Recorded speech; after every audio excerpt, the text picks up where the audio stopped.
Hello guys, welcome back. இன்றைக்கி என்ன பார்க்க போகிறோன்னா ஹோம்மேட் சர்லாக் பார்க்கலாமா.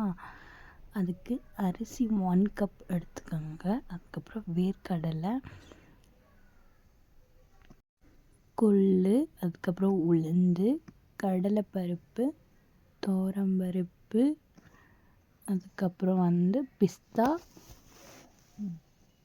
இது பூசணி விதை, அதுக்கப்புறம் வால்நட், பாதாம், ரெட் ரைஸ், அதாவது சிகப்பு அரிசி சொல்லுவாங்க தமிழில்.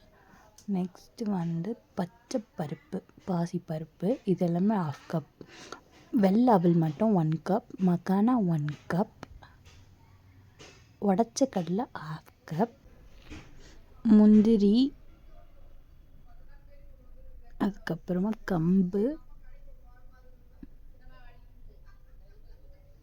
இதெல்லாம் 1/2 கப். செரிமானத்துக்காக சீரகம் 1/4 டேபிள் ஸ்பூன், முழு பச்சை பருப்பு 1/2 டேபிள் ஸ்பூன்.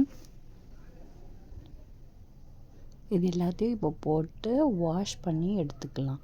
கூடவே வெல்லம் மறந்துட்டேன், ஓகேவா, போட்டு கழுவி எடுத்துக்கோங்க. கழுவி நல்லா இந்த மாதிரி வாஷ் பண்ணி 3 டைம்ஸ் வாஷ் பண்ணி எடுத்துகிட்டு நல்லா இந்த மாதிரி ஒயிட் கிளாத் போட்டு நல்லா வெயிலில் காய வச்சுக்கலாம். ஏதாச்சும் நெட் இருந்தால் போட்டுக்கோங்க. இந்த மாதிரி காஞ்சி ஒட்டாமல் வரணும். ஒட்டாமல் வந்த பிறகு இந்த மாதிரி பவுடராக அரைச்சிக்கோங்க.